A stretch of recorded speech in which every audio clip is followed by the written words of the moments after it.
We're going to call the meeting to order, please. All right.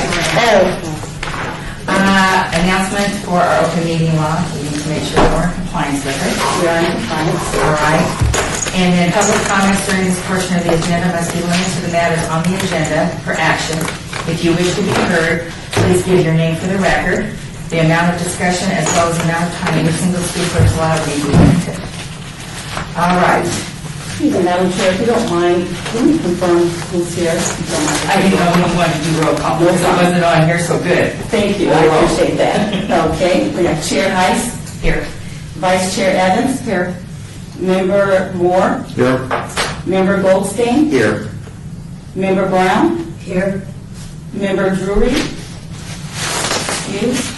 Member Hinton. Here. And Member Zorn. Here. Thank you. Thank you, Madam Chair. All right, now we're going to move forward for possible approval of the action of the final minutes. Does everybody have a chance to look at the minutes?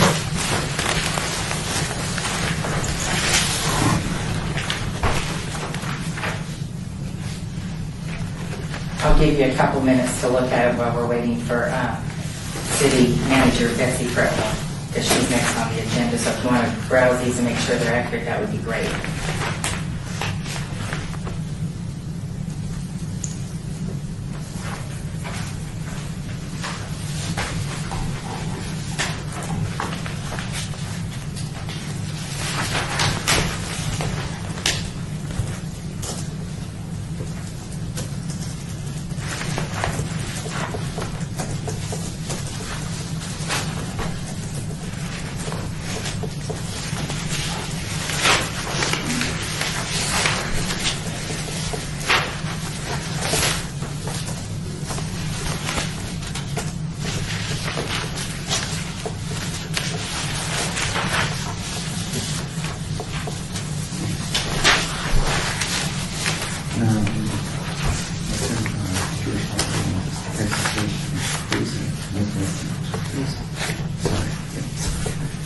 And just so you know, Madam Chair, if you like, if, City Manager Betsy Fretwell is not here when we're ready, there's not a problem with you trailing that item and going forward to the next item, and then once she arrives, you can call that item back. Oh, all right. If you want to Thank do you. that as well, just so you know, okay? Yes, Maria. Well, thank you, Maria Castillo Couch.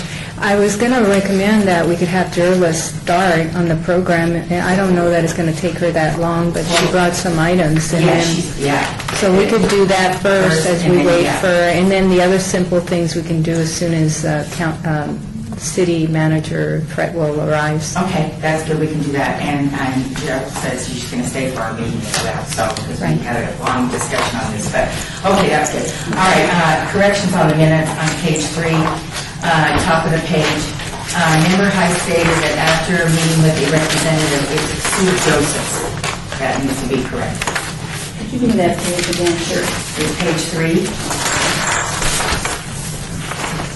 And the person's name is Sue Joseph. We'll get that corrected prior to 14 minutes. All right. Any other corrections? I make a motion to accept the minutes as so read. All right. All those in favor? Wait, 1 second, may I? Yes, I'm sorry. If I could go back before I didn't know you were going to move so quickly, but Oh, okay. on the page, what was the area? Because I'm seeing another one, like on page 2, where it says stated meeting with a representative of St. Joseph Transition Rehabilitation Center. Is that one correct? That's page 3. All I right. have it on page 3, I'm sorry, Maria. No, it doesn't matter. I just want to make sure that so you corrected that to Sue Joseph from the transportation? Right, they had down St. Joseph, and her name is Sue Joseph. Right, but the other piece that's incorrect is Transition Rehabilitation Center. Okay, and that needs to be corrected as well. Right, so let's do that. And that's the RTC, the Regional Transportation Center? Right. Hi. So that, I'm sorry, Lean, that's the other thing that needs to be corrected. I just wanted to make sure we had it. And we can write it down for you, and then that way you can, On there. yeah, I'll give that to you, yes. Thank So you. as soon as we're done, that way you don't have to worry right now. Thank you. All right, any other corrections? All right, we have a motion in place and seconded to accept the minutes as corrected. All in favor? Aye. All opposed? All right, so moved. All right, perfect. Now we have a very special guest with us today. For those of you that have not had an opportunity to meet our city manager, Betsy Fretwell, she's been our manager in our city since 2009. And she came to us during the time that we had a lot of issues that were going on, and she rallied the group. And through the work of her team, the city was able to come to new agreements with all four of its unions, representing 90% of all employees, saving $36 million over the subsequent 2 fiscal years and helping avert hundreds of additional layoffs. Betsy has got an extensive background in local government. She has joined the city of Las Vegas in June of 2000 as the assistant manager and was promoted to deputy city manager in 2002. Prior to her joining the city of Las Vegas, she held the position of intergovernment relations director for the city of Henderson. And prior to that, she worked for Clark County as the strategic issues manager, where she was involved in extensive public policy, legislative lobbying, and organization analysis. And without further ado, I would like to introduce Betsy Fretwell, who is a major reason why our city is as great as it is, and we welcome you to our meeting. Thank you. It's so funny because I've been to these meetings before, probably about 10 years ago now. And some of you are still here. Wow. Now, you know, if I may speak, Maria Castillo Couch, Madam Chair, yes, they love it, and we've had some that have found ways to come back after their term expired. So you're right. Anyway, well, it's really good to see all of you, and I think it's probably fitting for me to start by saying thank you for being willing to serve in this capacity. You know, we have a very dynamic and vibrant city, and a lot of people that are very committed to the future of the city and enjoy living here and like watching their families grow up here and whatever they do in their vocation or avocation every day. And that's a great place to be. And I know all of you represent that.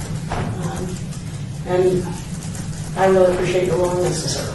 So I think that's important to say first out of the chute. One of the things that I thought was kind of intriguing when Mary Ellen talked to me about coming and spending a few minutes with you on one of your meeting agendas is that I really feel like we have a very active citizenry and very active boards that can provide us feedback about things that are critical to the constituency that you represent, some of the emerging issues. And I know Mel and I over the years have had conversations about everything from food banks to how we're utilizing our senior centers and a variety of other things. And I think that those are important conversations to continue. But there may be other issues that you're aware of that are impacting the citizenry, even if they're not necessarily a city function or a city thing that we do. It's important, I think, for you all to share with us what you feel is working in the community, what you feel some of the challenges are, particularly as it relates to the senior population, the active adult population, maybe more accurately to describe the group I'm talking about, and helping us connect the right ways to meet those needs, or at least facilitate a conversation about meeting those needs and enhancing our communication. So that's what I think these citizen advisory boards are really all about, is tackling some of those tough issues and bringing some of that feedback to the mayor and council and to the city administration so that we can weave it in to the kinds of policy discussions that get brought before council, things that we can work on through our administration. I mean, we've got top-notch people sitting around this table who help you take the issues, ideas, and sometimes concerns and problems, and hopefully address them effectively through our programs. And so I think those things are really important. And I hope that you guys feel that there's an open communication and that the issues that you're wrestling with here at this board are making their way to the right places in the city and that we're able to respond adequately. So I think that's really important. And maybe before we open it up for dialogue, I think it's important to just kind of let you guys know a little bit about where the city is financially and some of the things that we've been focusing in on over the last couple of years. Marion laid out kind of some of the struggles that we've been through, and I need to update that bio, but and maybe shorten it given that introduction. But your city's doing pretty well. We've got a decent recovery, I think, that's underway. A lot of it you see when you come down here to these meetings. Some of you may even live in or around downtown, but there is a lot happening, and we're fortunate for that. And as a result, we've had quite a bit of juggling that we've done in the budget to try and stabilize things. As was mentioned, we've had our employees really help us because we're a service organization. So we're manpower intensive, and we have a lot of employees that help deliver services throughout the community. We have to make a lot of hard decisions along the way, and we're doing okay. Last year was the first year that we actually had revenues exceed expenditures in 4 years. Now that may not sound like a whole lot, but considering that we were looking at hundreds of millions of dollars of shortfall over that same period of time, I think that's pretty remarkable, and I'm very proud of it, to be honest. That doesn't mean that we're totally out of the woods yet either. We're still in the process of trying to restore compensation for our employees. We still have employees that are on furloughs right now after 3 years. We still have shortened work hours as a result of that. We're trying to slowly restore those services, and as we continue to do that, that's going to keep that tension on the budget between the revenues and the expenses. So we're trying to be smart about it and phase it in a way that we can afford. But at least we're able to have those conversations and able to begin to do some restoration, because there are a lot of places around this country that aren't and probably won't be for quite some time. So I think that's a good problem to have. And I'm really excited about the potential that that brings, because there are a lot of demands that are placed on our employees for services that people desire to have, and so we continue to do that. One little factoid I will share with you is that for our full-time positions now, the total employment base that we have at the City of Las Vegas is less than what we had in 2001. So you just think about all the things that you've seen happen in our community over the last 14 years or thereabout, and know that our city employees are absorbing every bit of those responsibilities with a lot less people to do it. And so it's important that we continue to stabilize that employment base and try and pay people fair and reasonably and in a way that we can afford, that the taxpayers will support and deliver the very best service value we can. So those are the kinds of things that I think are important for you all to know as you are dealing with issues out in the community and as issues come to you. Just know that we're recovering, but we're not recovered. And we're healthier than we were 3 or 4 years ago, but we still have some work to do. And we will continue to do the very best that we can with the resources that we're afforded by the taxpaying public, and plan to continue to do that and restore in a smart way so that we can sustain it. One of the things I think we all learned is you got to build things that you can sustain through the good and the bad. And we probably built some things up in the good that we couldn't sustain for sure in the bad. And so we need to be smarter about those decisions going forward. So we're continuing to do that. And really we're trying to build our community. That's what we're trying to do, is build our community. And I don't mean just the built environment. I mean a community that is engaged, takes care of itself, works together well and has, public servants that are in place that really believe in that vision and will breathe it every day. That purpose, that core purpose that we have as a city. So those are the kinds of things that are going on in my world. We're not in the legislature right now. Yay! Did I say that out loud already?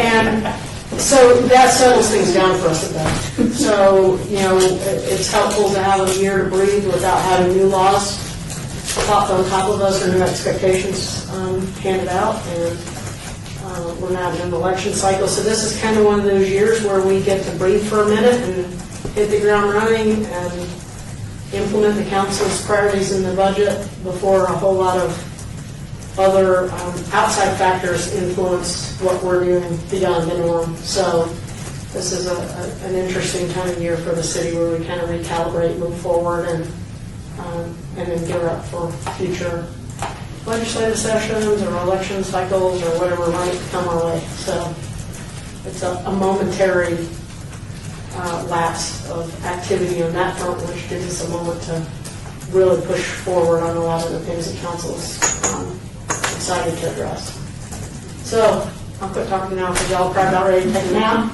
I appreciate you indulging me, and I'm happy to answer any questions or have a conversation about anything I've said or anything that's on your mind. I'm Jean Zorn. I have a couple of questions. Years ago, and Mel's memory's better than mine, I think we both were in the first class of that leadership thing right at the city fund. That was a wonderful class, and I wonder if you're ever going to have that again. We would love to be able to restart that. I think it would be a little premature for us to restart that program until I can get everybody back on a 40-hour work week. So I've been pretty much trying to work towards that restoration of service level first. Unfortunately, we did have to shelve many programs. Some of them we actually just outright eliminated. That program, the Citizens Academy, is something that could come back without a whole lot of planning effort, I think. And I've heard a lot of people say, hey, when you guys bring that back, we felt it was really a good program. So it's on the list of things. As things continue to recover, hopefully we'll be able to restart it. And one more thing I'd like to mention. You talk about safety of the seniors in this. You see how many pedestrian accidents we have. I think our streets really need to be repainted.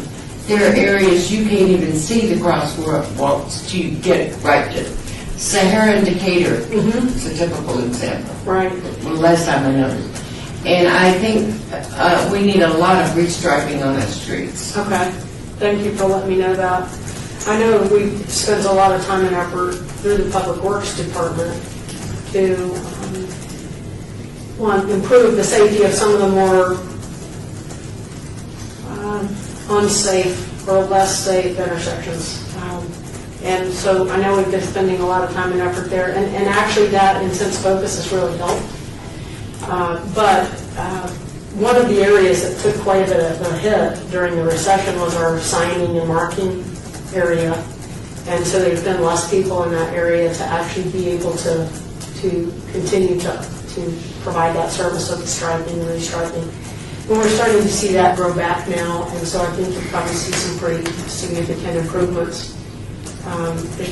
We've actually had some grant funding that's come in to help us with bike lanes and things like that. So that actually helps us mobilize more in those intersections faster than we might ordinarily get in there. So thank you for sharing that with me.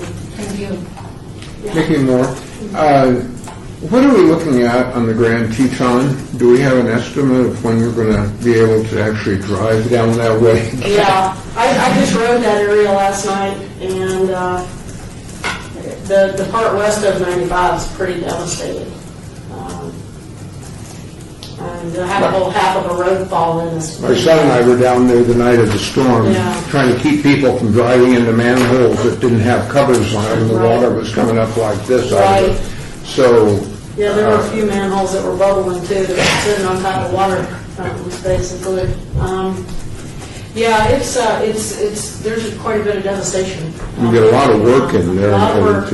Are people able to get back in their houses? Yes, everybody can get in now. We were able to get different access points to some of those subdivisions that were cut off. And so everybody can get in.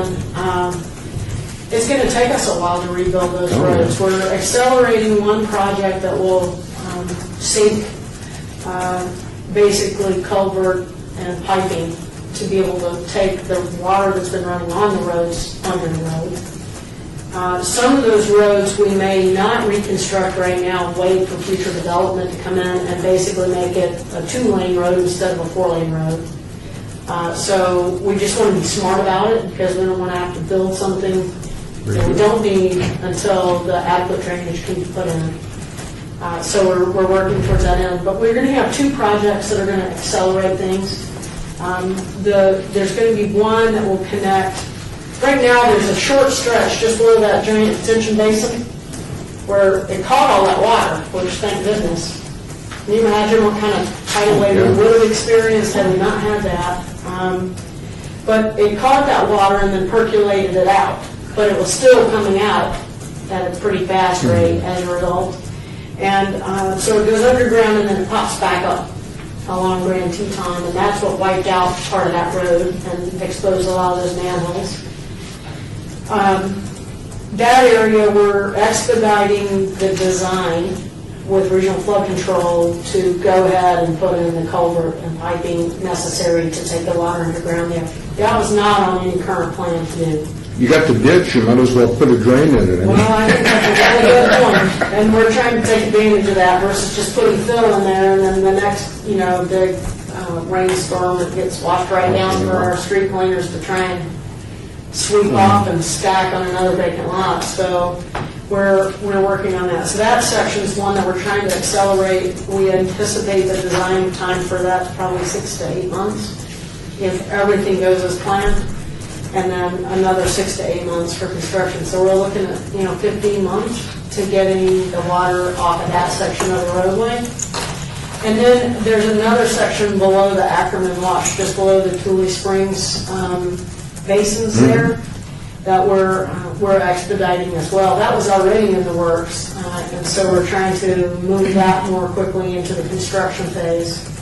So we think that once we get those 2 submerged drainage systems in place, that's really going to mitigate a lot of the impact that we've seen in those neighborhoods.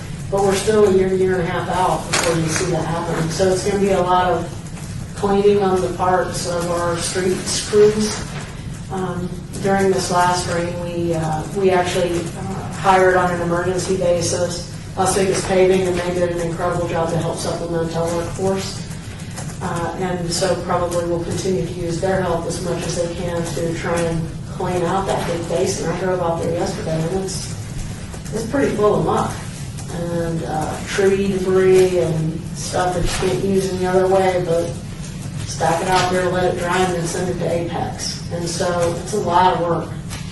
So we're continuing to monitor that situation, but I think we're going to be doing a lot of mitigation over the next 12 months while we're trying to do construction to hopefully address. Well, thank you for your information, and thank you for the work you do that we Thanks. in that neighborhood appreciate.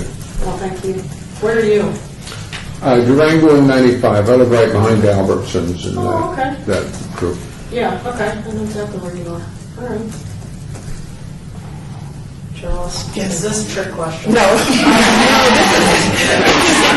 Information. All right. This evening at 6 o'clock, Councilman Ross is having a town meeting at the Centennial Hills Active Adult Center to give information about the Grand Teton area.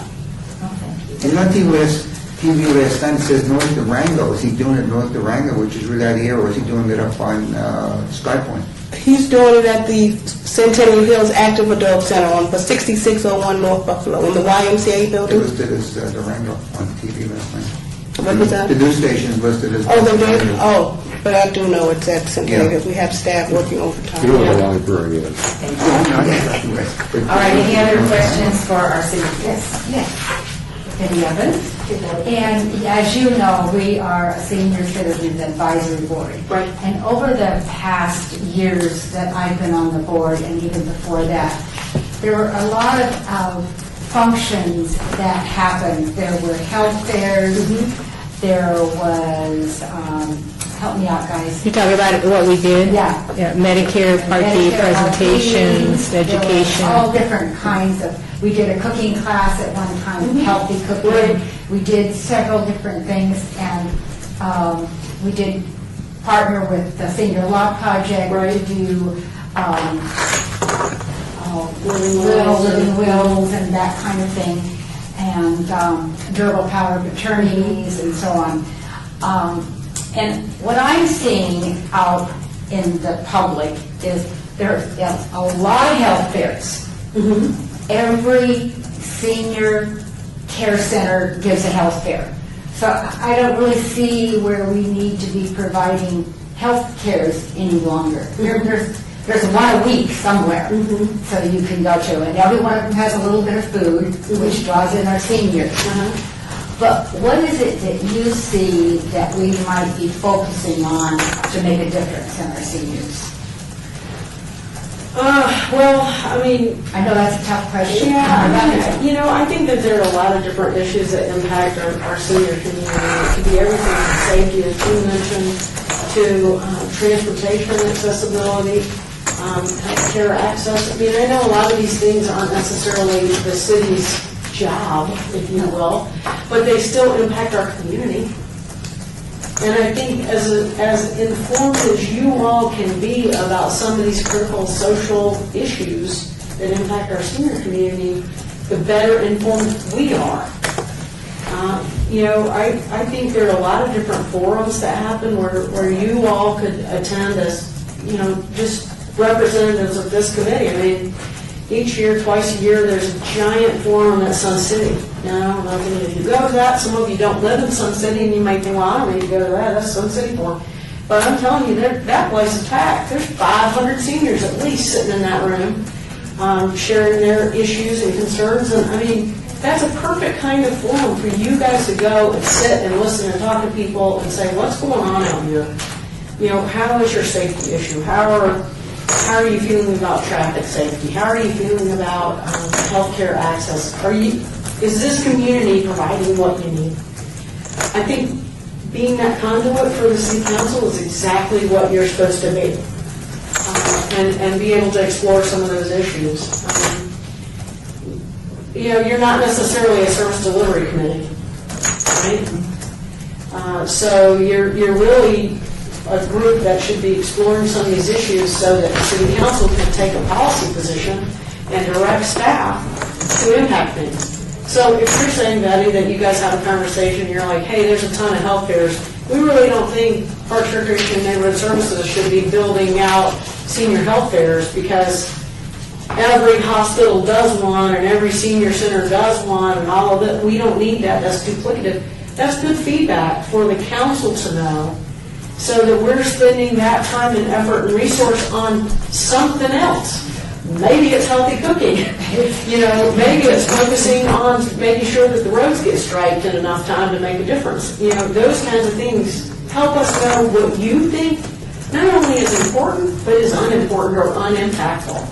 Because otherwise, we might just keep doing what we think you need or what you guys are interpreting as a need of the senior population that we don't really need.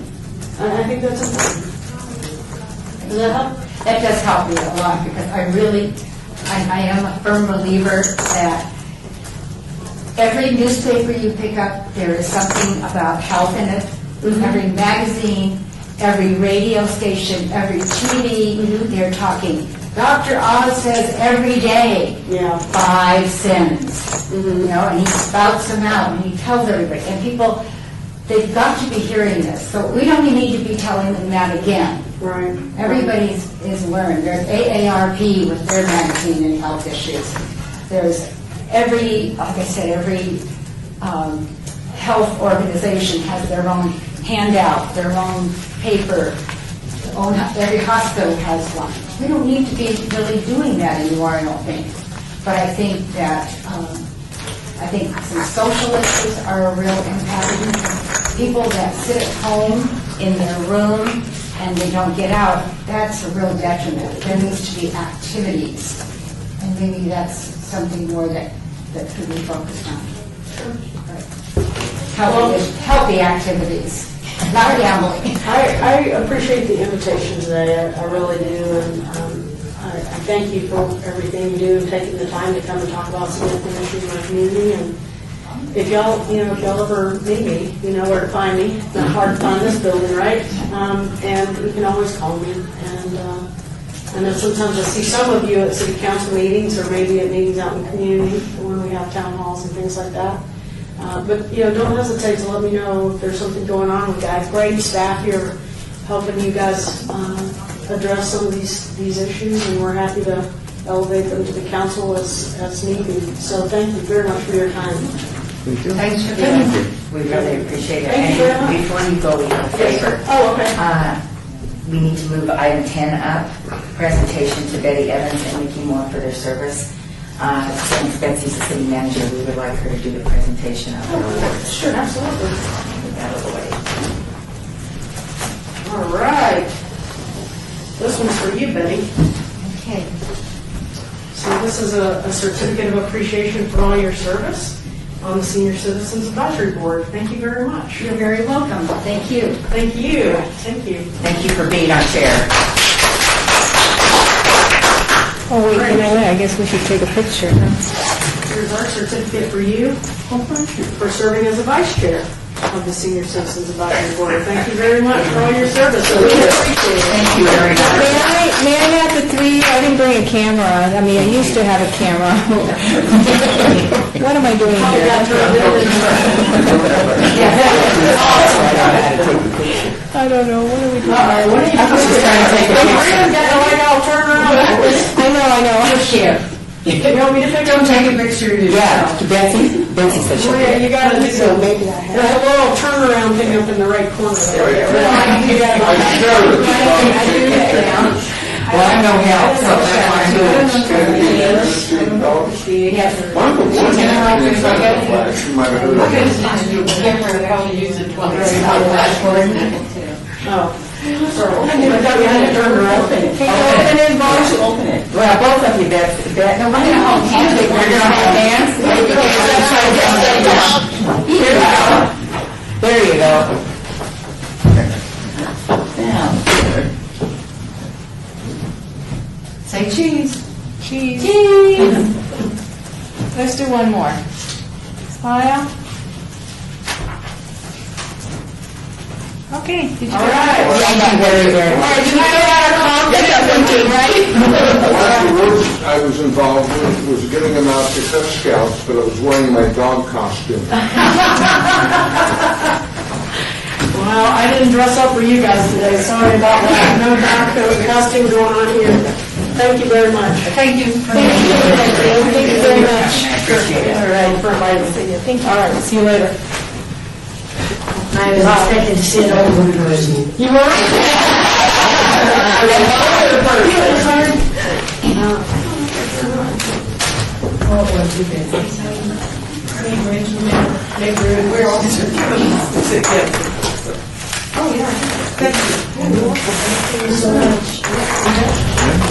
Madam Chair.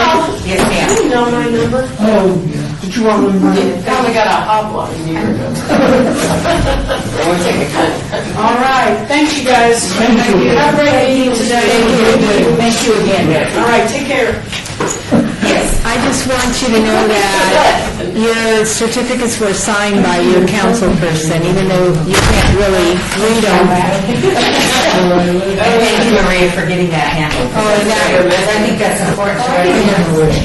I think it's really important that we recognize what the chairs have done because it's a lot of work, so I really appreciate all you've done. And thank you, Maria, for getting that handled. May I also ask, who's our Ward 4 representative? Is that you? Is there a way you can contact when the forum, you can call them to find out when the forums at Sun City are scheduled? I know that there's an event, October something or other, where they have the when they have the fair, you know, where hundreds of them come by.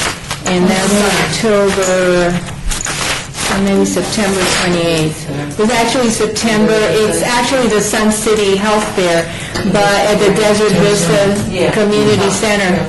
So I'm hoping that if you could call and talk to Anthony Ruggiero and then just chat with him, because I believe that information was very valuable, the one about attending the Sun City.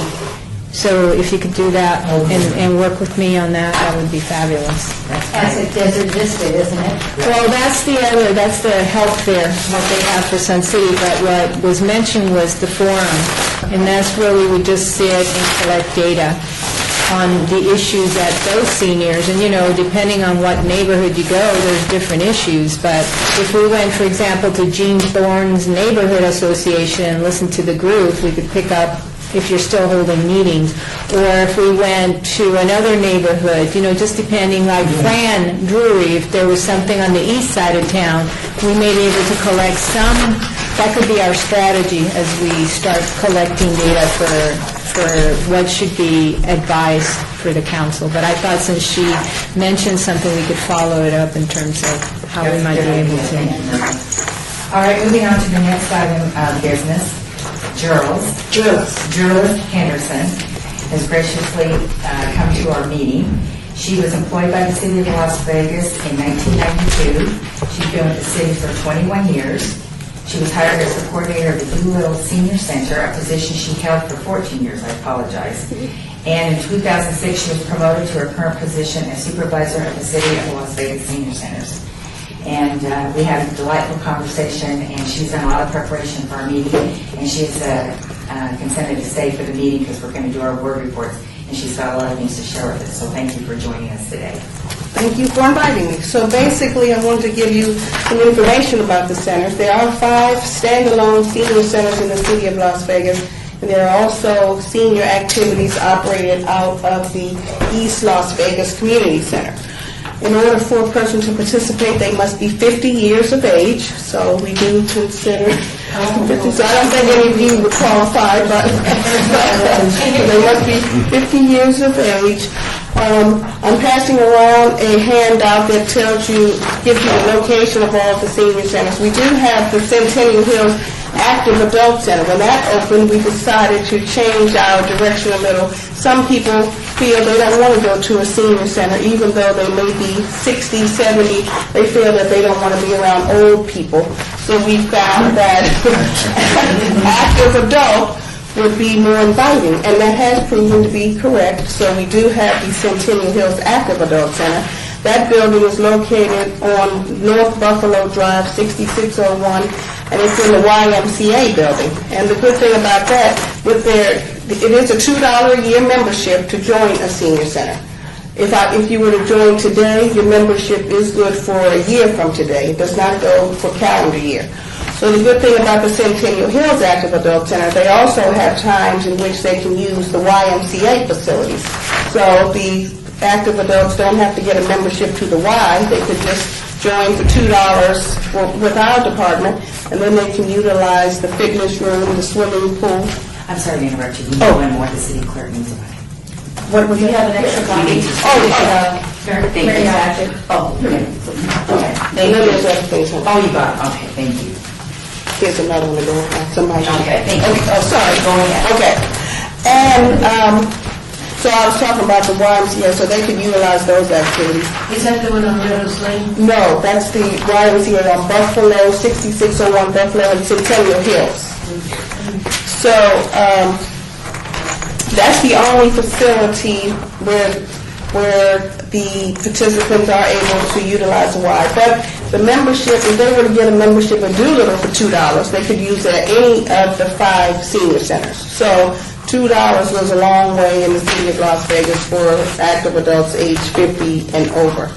We also have Doolittle Senior Center, which is at 1930 J Street. The Durfeld Senior Center has been closed for 2.5 years, but that will be reopening this fall. It was closed because of the construction in Lorenzi Park. I don't know if you have heard, but that has reopened. It is beautiful. If you haven't been over there, please stop by. Yes. So now we will be reopening the Durfeld Senior Center. So that is not included on the first sheet that I gave you, but there's a little flyer coming around about the location of Durfeld. It's on Washington in Lorenzi Park between Rancho and Valley View. Then we have the Libram Senior Center, 6230 Garwood Avenue, which is near 95 and Jones. Las Vegas Senior Center, which is our oldest senior center at 451 East Bonanza. That's on the corner of Bonanza and Las Vegas Boulevard. So we have a brochure. We used to have a brochure just for the active adult senior centers, but with budget cuts and all, we now have one brochure for the whole department for parks and recreation. So I decided to bring those two in case you wanted one of those, so you can get some information about the programs. In addition to the $2 membership fee, if we have special events such as a luncheon or a trip, we don't do as many trips as we used to, but we have been able to slowly bring trips back. There are additional fees. 2 of the senior centers have snack bars, Las Vegas Senior Center and Doolittle Senior Center, so of course they would have to pay additional for their lunch. So those are just, but all the fees at the senior centers are very minimal. So we average about 300 to 400 participants a day at each facility. We have a total membership of about 7,800 throughout the city of active membership. So I think that so far we're doing a pretty good job. I do. In addition to those brochures that are passed out, some people don't want to look in the brochure. You can also go online and register for classes, find out any information about programs online. There are people who don't want to do that too. So each facility makes up their own. Each facility makes up their own monthly calendar. So I don't know if you all wanted to see one, but I brought a sample for Libram Senior Center just to give you an example of some of the activities that they offer. And I also brought an example from Centennial Hills so you can see the different classes they offer. All the centers are different, of course, because of the staff. You know, the staff make the facility. Some people come because they like the staff. Some people come because they like the activities. At Doolittle Senior Center, where my office is located, people come at 8 o'clock when we open. They sit there all day. They play cards. Some of them play cards all day long. All day long. Cards, dominoes. At 4:45, we have to pull them out. We have to say center's closed. But each center is different. Some people go to the facilities just for the class. They'll go to the class and leave. But as I said, at others, they socialize, they put together puzzles, they just sit and talk to each other. So I'll also give you a sample of the Centennial Hills calendar because theirs is a little different. You will notice that they offer several fitness programs. And with that, they do pay $20 a month and they can take any class on the back of this flyer. So I just wanted to bring you all samples of different activities so you would be aware. And if you have any questions, I'm ready to answer them. But that's just in a nutshell what we do. I love my job, just so you know. I feel very fortunate to be able to work in my position. As she said, I've been with the city for 21 years, working with the senior programs. I'm very fortunate because I get to travel from center to center, so I get to meet seniors at each facility to find out what they want. And Betty, when you were saying maybe seniors don't want health fairs or whatever, we could even go to the different facilities and talk to seniors who are there and find out, which is what we do on a monthly basis anyway, have meetings and say, what do you want? But if that would help you all as a board to just come around sometime and just talk to the participants. That would be great. And see if there are any activities that they would like to work with you on. We'd be willing to do that too. So,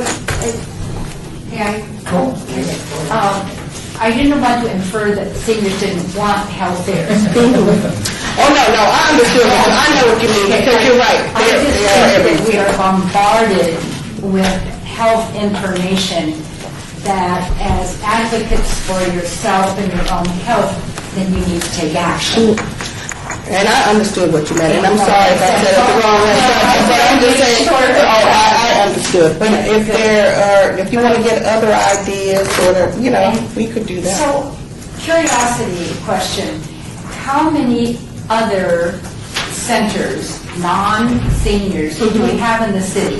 Like family poster centers? Well, that would be, and I can't tell you off the top of my head, but it is here, located here. So yes, so we do have adaptive recreation programs for people with disabilities, and we have a kids program which goes up to age 18, I believe, which is held out of the East Las Vegas Community Center. And then there's the New Age program for adults with disabilities, age 21 and over, and that's held at Centennial Hills.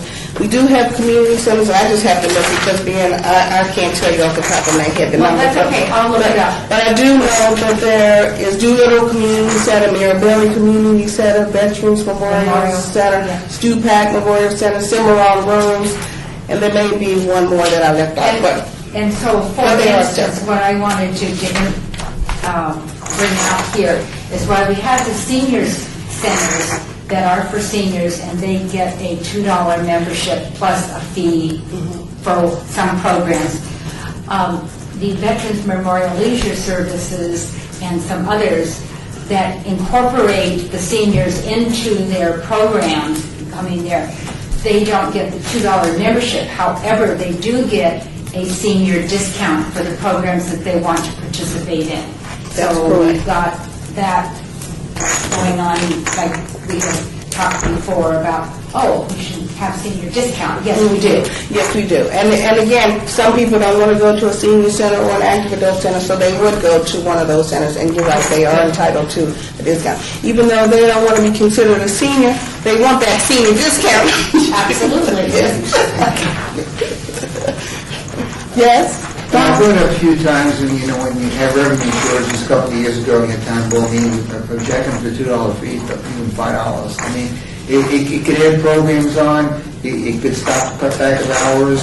I mean, I don't think it's even $5 a year. That's less than 75 cents a month. And you are absolutely right, and we are in the process, and we've been just saying this for years, but we are really trying to get that increase. It could certainly increase revenue, and you're right, we could bring staff back, because we are really struggling at some of the facilities where we only have 2 full-time staff. So if one is off sick or on vacation, we're in trouble. We have one person, so you're absolutely right. I don't think you get much of $5 a year. I know, and believe me, even the participants have stated, we would be happy to pay more because we want to keep it going. So we are in the process of trying to get that approved and get that increase. But thank you for bringing that up.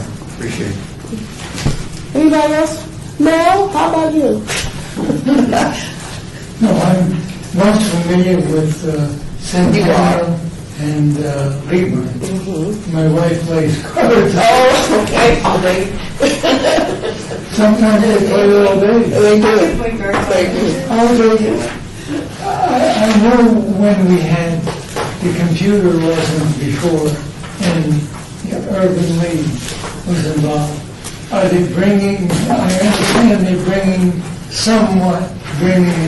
Yes, and in fact, the Lieberman classes will start next week. So we have gotten the computer labs back up and running. Each of the centers does have a computer lab, so we do have the computer classes starting very soon. Lieberman is starting next week. We're in the process, yes, of the other locations hiring an instructor. So yes, we do have open computer lab. Also, another thing that has been very popular lately, each center has a community garden. Doolittle Senior Center is the largest. There are 45 raised beds at the Doolittle Senior Center Community Garden. And each other center has an average of 8 beds, but people are able to grow their own fruit and vegetables. And that has been a very popular program lately also. Yes. So, anything else? Yes, Ben. If a person came in and said, I can't afford my $2, is there any way that could be waived? There is a scholarship program. Yes, so, but you'd be surprised, we have not had that happen. We have not had that. Well, I mentioned that because previously, Mel, you had mentioned that some people didn't have the $2 to go to the classes. I know of 3 people that brought that up at Labor Day. Oh, okay, I hadn't heard about that, but we do have scholarship money available that they would be able to get that taken care of. Oh, I like that. Well, thank you all for inviting, oh, Well, yes. thank you for being here. We appreciate it, and thank you for all the good work that you do in providing things for us. My wife and I have talked about becoming, we're members, but becoming active members as soon as we get old enough. Yes, well, thank you very much. We appreciate all the information, and as I mentioned, she's going to stay throughout the rest of our meeting. In our conversation, I told her that each of you have met with your representatives, your council people. She and I had a lengthy discussion on some of your ideas that I shared with you individually on the phone, and again, I thank you for doing the work on that. And this will be an agenda item that we're going to have continue with our board members working with our city council person. So we will start with Ward 1 with Lois Tarkanian's representing Patty Brown. Okay, I have not met with Lois as yet. She and Jerry Tarkanian are back getting his award and being put into the Basketball Hall of Fame.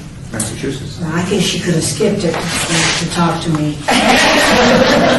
But anyway, they're back there this week, and I did talk to Kimberly and explain, that's her secretary, and explain the entire situation. And I said, you know, we could meet with Robin, who is her liaison.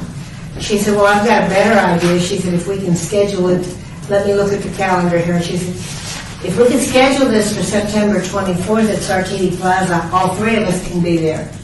Boy, that's a plus. That's really great they're going to be there.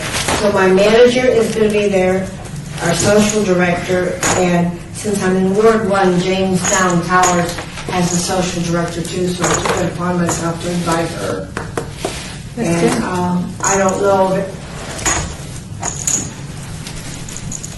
Go ahead. I'm done. That's all. We're meeting September 24th, and the manager has already written an agenda with a lot of the things, and I guess I'm gonna make an agenda too, because some of the stuff he's concerned about is not what I'm concerned about. Okay. As a resident. All right, so who are the people again that are going to be at that meeting with you? Lois Tarkanian. Okay. I do not know Robin's last name, but she's been with Lois. I did know her name, but I forgot it. Okay. And she's been with Lois for 25 years. Great. And then Kimberly, I don't know, Kimberly, do you know Kimberly's last name? Kim Reed, Kim. R-E-I-D. Thank you. What's my last name? Grandmother. All right, Patty. Yes, Maria. I wanted to ask if, may we also invite someone from Stella Fleming on the backside Is that of Ward James? Yeah, Jamestown Towers on the St. Cloud property. If you call me and tell me what time is this? September 24th at 2 o'clock. 2 o'clock? Well, would you please call me? This is Maria Castillo-Couch, interrupting again. But if you could call me, I'll send an email out to Sam Chu.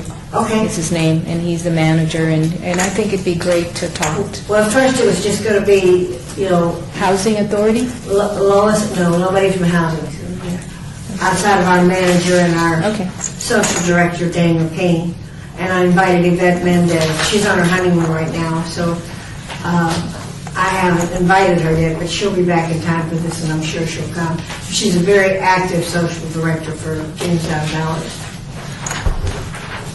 That's great, Patty, and we really appreciate that, because that's what we want to be doing this year, is doing that kind of action work with our city council people, and your representative, got all they can. I was getting nuts over it because I couldn't get a call back. You know, God works strong in my life, so I said, okay, God, I need your help. This is really going to be bad. I've got a meeting tomorrow, and I have nothing. You always have something, The Patty. phone rang. Hi, this is Kimberly. I'm so sorry I was so long getting back with you. I'm back with Jerry and Lois. Oh, thank you, Kimberly. So, see, things always work out the way they're supposed to.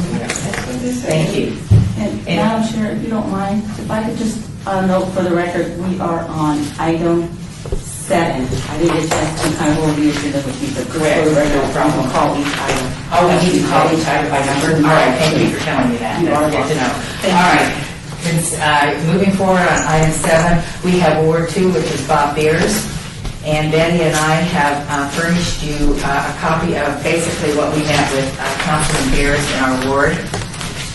And it was written out. Did everybody get a copy? Just Jean Thorns, but not, Oh, you didn't get, you handed these out, sorry about that. You need another one? Okay. Which one is that one? Councilman Beers, Ward 2. Oh, here we go, isn't it? Okay. Does anybody else need one? Did everybody else get it? Yes. Okay, all right. And again, when Betty and I met with them, including Betty and Jack with this, the health fair seminar came out from kind of healthy eating, and if you want to elaborate on that, since you have anything to add on that with what he suggested with collaborating with other wards? We felt that most of our work should be focused in other wards as they need them. And that Ward 2 tends not to have people that need food and/or need health care. They purchase it themselves and take care of themselves. So he was feeling like that we should focus our energies more on wards that had people in them that needed services. Okay. And then after initial planning, because we're moving forward with our different projects, any large-scale city resources that he recommended will be given the names and work through our liaison, Maria Castillo-Couch, on the projects. Community projects, he said that he has, like Betty said, any interest with other ward collaborations. And following the meeting, John Baer did in his research that there were no city canned food drives, but would extend any assistance when organization was in place. And I want to elaborate on that because I know that another representative here has talked to her person about it, and we had a great dialogue with Gerald from her end of it, and so we're going to go into more depth on that, but that was a good suggestion. And Councilman Beers has graciously offered use of his newsletter via email for any announcements, and he has requested follow-up from each board meeting so he can have input and support us in any way he can. All right. Anything else? Betty? No. Okay. All right. Ward 3, Councilman Kaufman is Fran Drury, and she is out, and that will be addressed. She's going to be meeting with him and his constituents for our next board meeting. So that's something that we will be doing since she is not here. I don't have any information to share. All right, Ward 4, we have Mel. What did you and the pro tem come up with? I didn't speak to the pro tem. Oh, I'm sorry, I didn't speak to Rosario. I spoke to the councilman. Oh, okay, great. And we are getting together now that I'm back. We had discussed, he has a project with the governor regarding aging in our state and the community. So we are going to work on that. And then he said he would join me in my other project of working with him on seniors' needs in Ward 4. Okay. Did he have any vision of what that was, or? He didn't have any vision. Okay. He did have a little project he had with the Greek Orthodox Church and their festival coming up. Okay. And the governor's project on aging, when is that? It's going to be an ongoing thing. Okay. All right, thank you. All right, Councilman Barlow, Fran, she has written out her items of business here. Jean, I am so sorry. That's okay. Jeez. Well, I didn't really speak to Ricky because we speak often with his gals. He suggested we did something about scams. the telephone, the mail, the door-to-door, and I noticed there's something on the agenda down here about that. Another thing was exercise programs. Get the seniors to exercise, maybe in the pocket parks. You can walk around the Meadows Mall. It opens early. It's air conditioned. It's heated. It's a good place to walk. And even on the grounds of the senior facilities. And community service projects.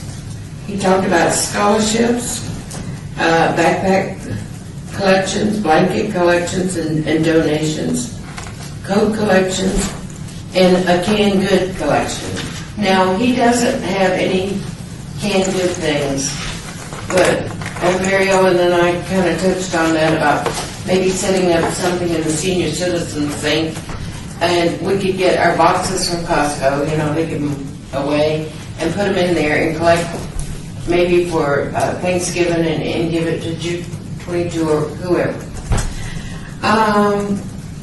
More about healthy diets he thought would be useful. He's also offered us the use of his newsletter. And I don't know if I understood him correct, but I think he said he reaches 70,000 people with his newsletter. We talked about CPR classes. He suggested, I'm not very good at scribbling this down, the Las Vegas Senior Center, and I've talked to Letty Pierce. Do you know Letty? Yes. And she has a space available for 40 to 45 people.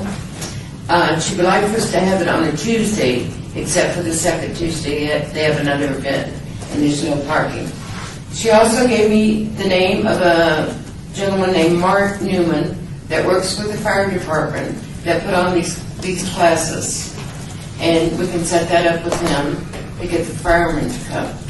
Now, our next project would be who we're going to invite.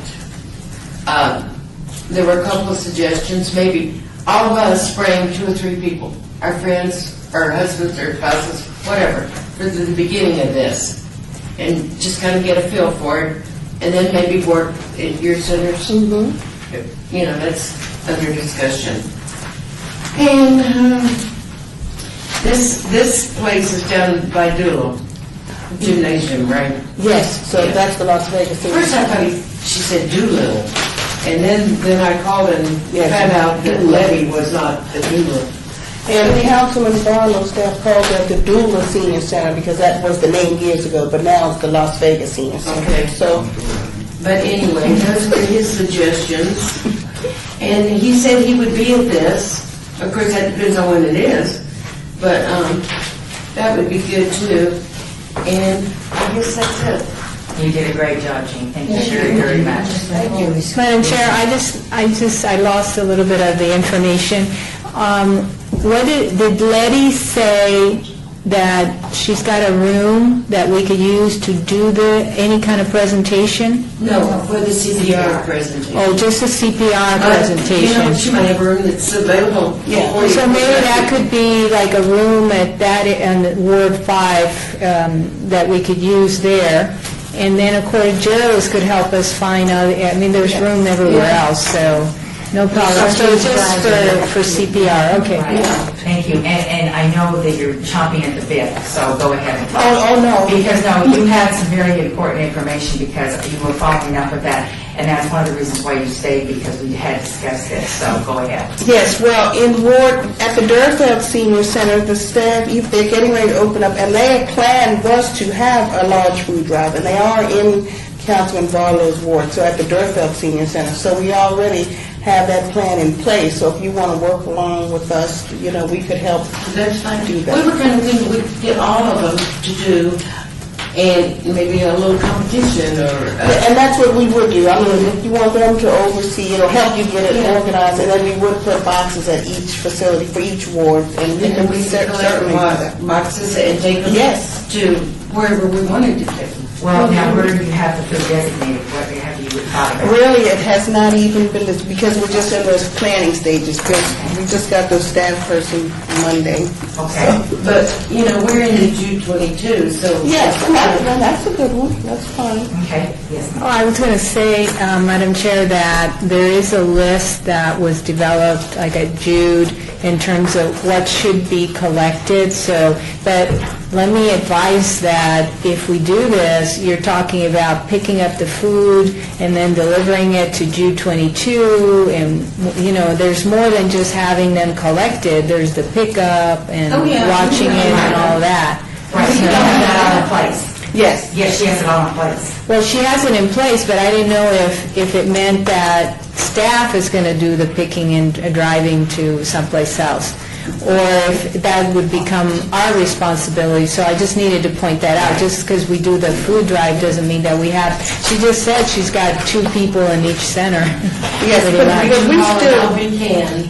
yeah, we do have, Betty, as you know, as you were saying, volunteers, and I didn't even mention, we have the Park Ambassador Program, you'll see that on your sheet too, and they do several community-based All right, activities so then also, so we- we would be able to get, I just wanted to point out that we had that, but if we then worked all together in terms of coordinating, that would be fantastic. Maybe one of us could take a, like I go to her place, and we get organized, and we work it out to get it to June 22 or whoever, you know, because I've got a small RV and a dolly, and, you know, Okay. we can work it out.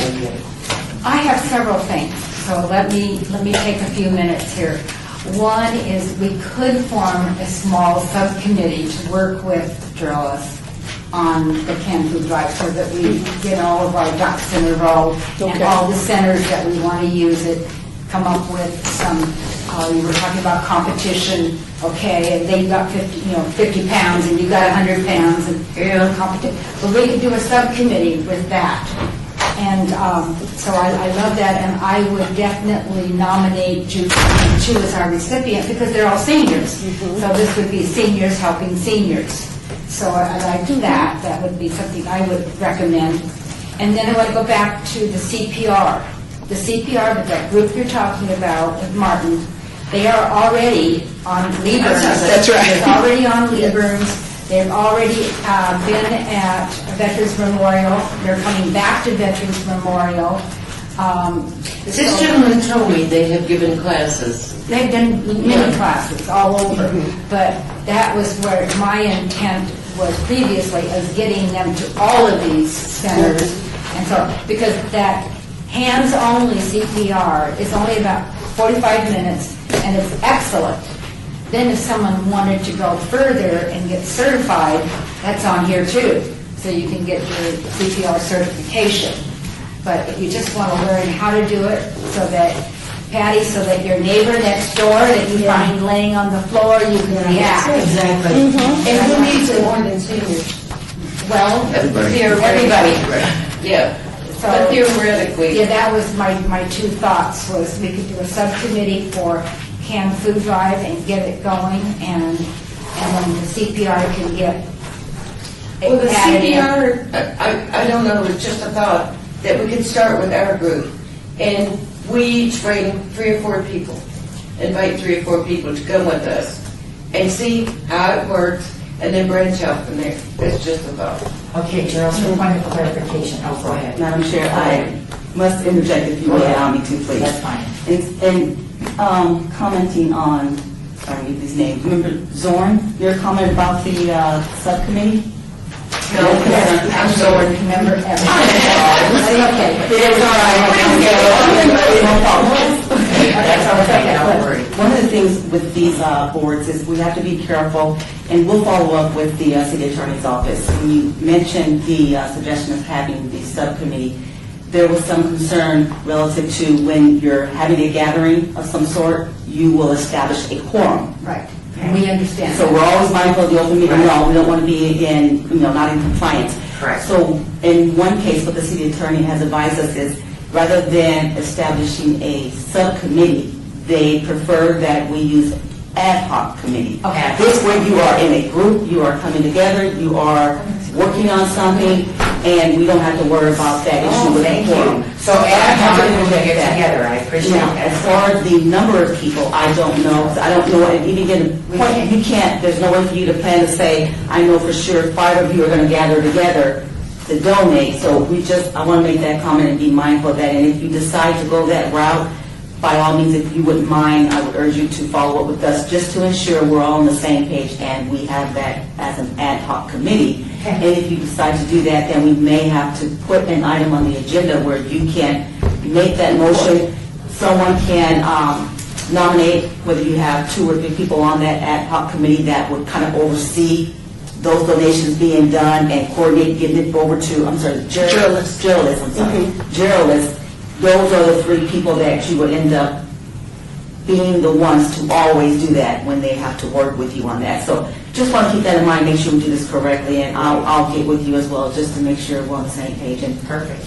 we, if need be, go that route, you'll put an item on the agenda, and then they can make those selections of who they would want on that ad hoc committee. Okay, so for clarification, we cannot get an ad hoc committee today. No. It's not an item on the agenda, so we Okay. cannot do So that. our next meeting isn't till November, so how do we handle that? Because I presume we're going to need to do the food drive before November 5th, get it in place. We're going to need to have people working on it, so what do you recommend? And you're anticipating when you would want this. Well, you were saying you wanted for Thanksgiving, Right. yeah.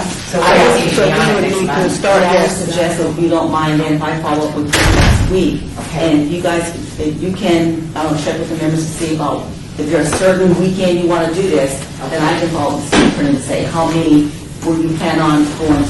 Let's have 2 people only, 2 members, meet with journalists, and then follow up and getting those goods to her. Okay. And let's just be sure we only, have only so many, so we don't. So it's recommendation that we use the word ad hoc committee, but Yes. we're not going to appoint it today. And then 2 people from this board can work with you to Yes. do whatever work needs help. Yes. Is that okay with everybody?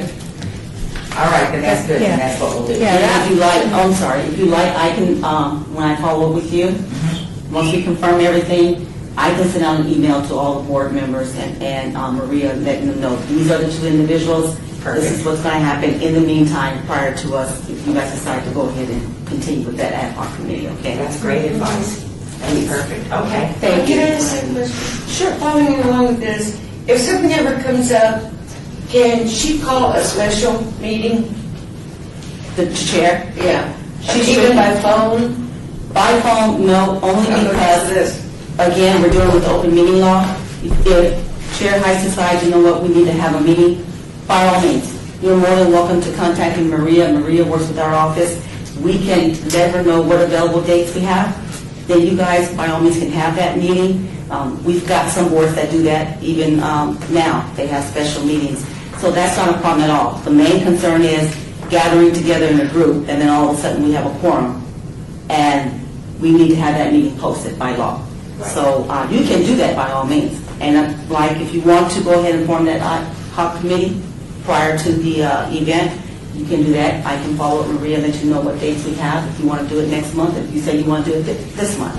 How You long can do that. does it have to be posted in advance? I mean, how far in advance does it have to be posted, is what I'm trying to say? It has to be posted within 4 days. But if you want to do an agenda, we need the agenda within 6 days prior to that meeting date.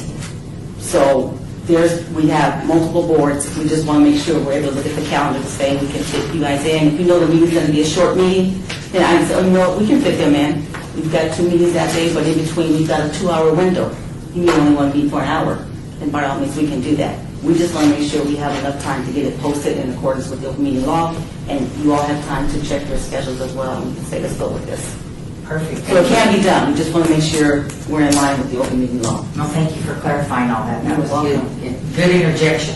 Thank you. All right, so we'll get 2 people for you. Okay. And we'll do according to what Lean just said, and we'll go that route. And after the meeting, who are the 2 people that want to do this that are interested, we'll just discuss it and we'll do it that way if that works.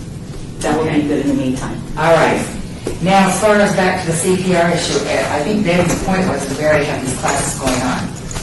So we want to collaborate. We don't want to have another one, correct? You want to see us go with something that's already scheduled? Is that what you were suggesting? I was suggesting that Geraldist, because she's already doing, or her people are doing the scheduling. Is there any way that you can schedule some in some of the other senior centers? Yes, Yes. Okay. Who's going to teach your class? it's the same Same people. Mhm. Same people. from the fire This man- department. Yes. Oh, okay. Yeah, and Martin comes to every one. Okay? All right, so I think we've got clear direction on that. All right, moving forward. Ward 6, Councilman Ross. We have Nikki and Bob that have been working with Councilman Ross on some projects. Want to go or? Basically, Councilman Ross is open all the time, and, anything, we have a problem, we have an issue, or, he can help us, he's always there.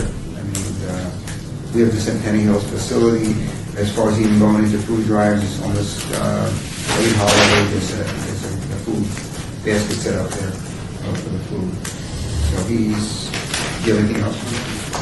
I talked to him a week ago, Monday, on it, and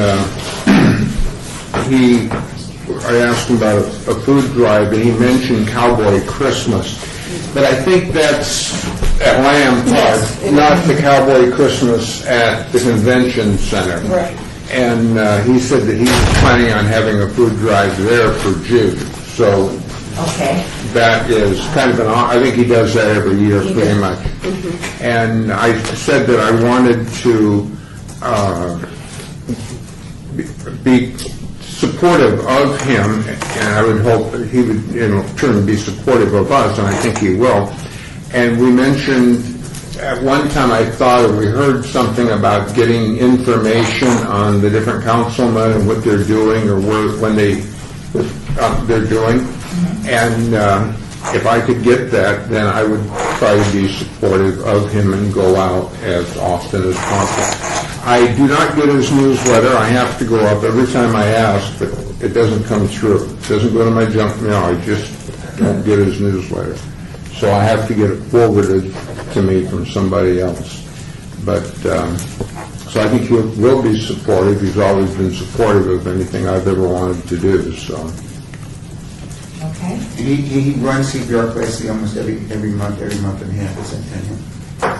So it's Centennial, okay. And All right. there's constantly bulletins up on it. You could take it almost on every month.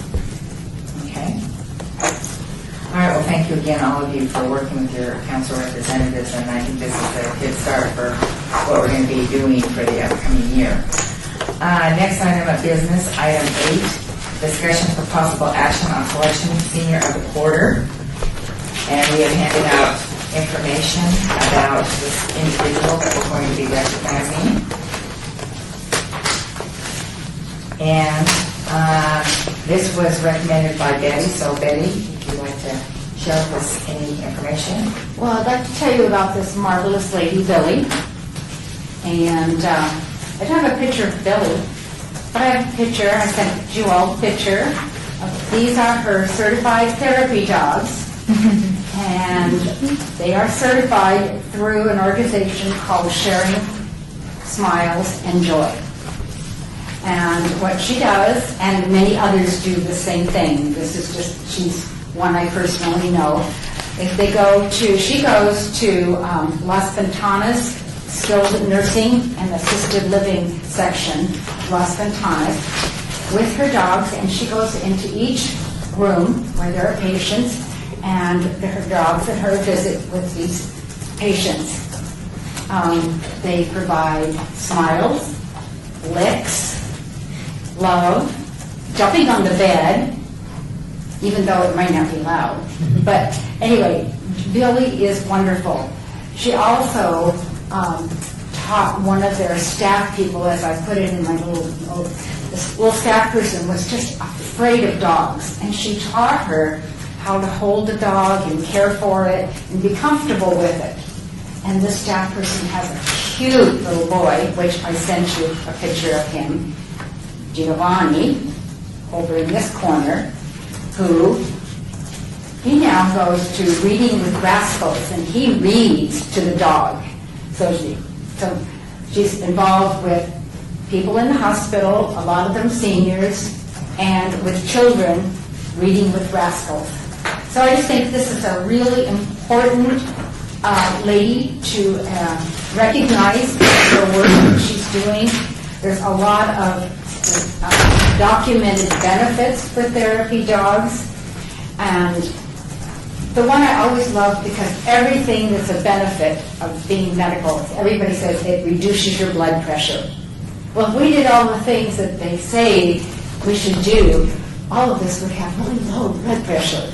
But reducing your blood pressure relaxes the nervous system, and it increases endorphins. It increases the hormones that are in the pituitary gland that make you feel good. So isn't that a great thing to do? So I would like to make a motion that we nominate Billy as our next senior of a quarter. I second that motion. May I have Billy's last name? Oath out.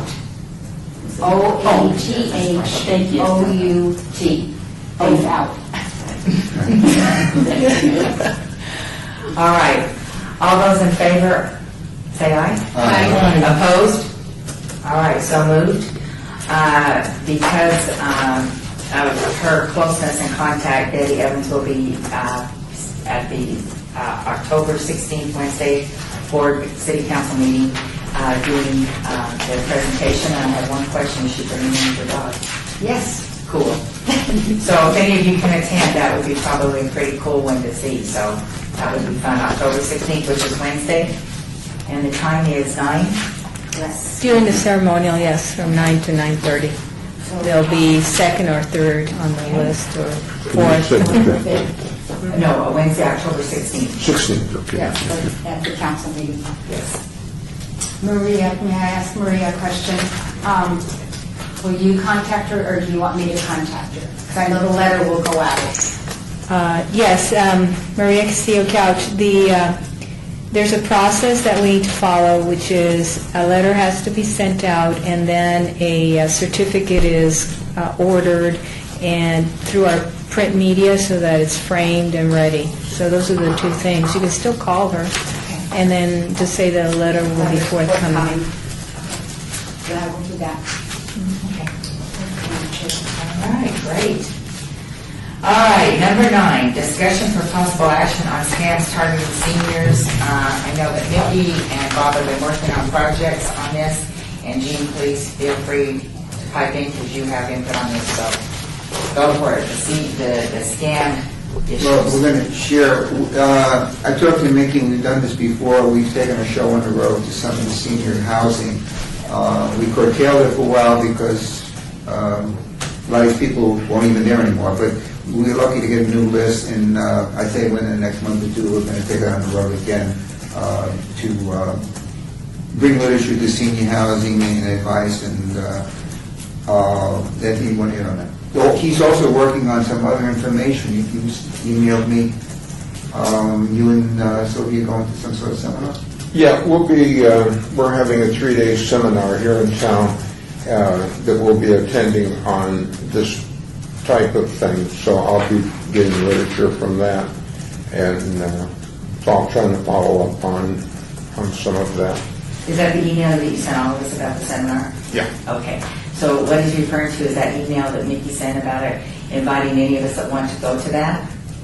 And I do not have the dates in front of me. I don't have it on me either, but Okay. it's an email.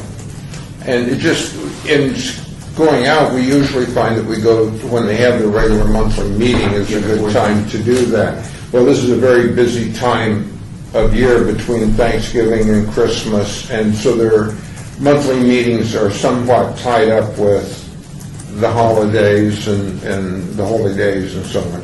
So we may have a little problem getting out between now and the 1st, but we'll see. We have it on.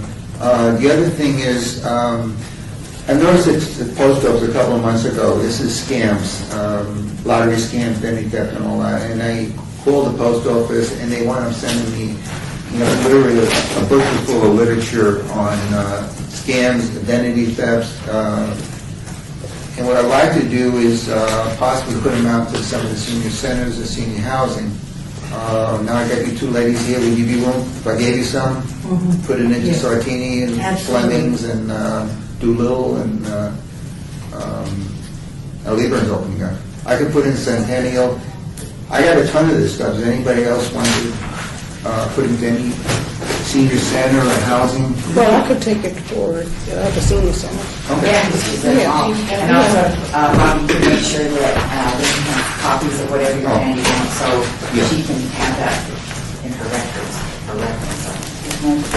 Yes, there are multiple ones. One, two.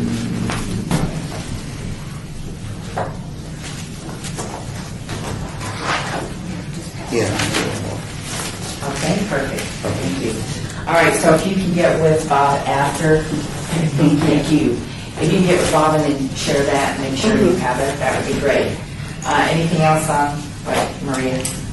If I may, if we're going to schedule something at Sartini Plaza or some of the others, we may want to keep some of these handouts so that when you I know. go make the presentation, it's Yeah. fresh. So, do you know what I mean? So, I know you brought it because it was good to distribute to everybody, but I'm just thinking maybe we need to keep it, because otherwise, they won't come.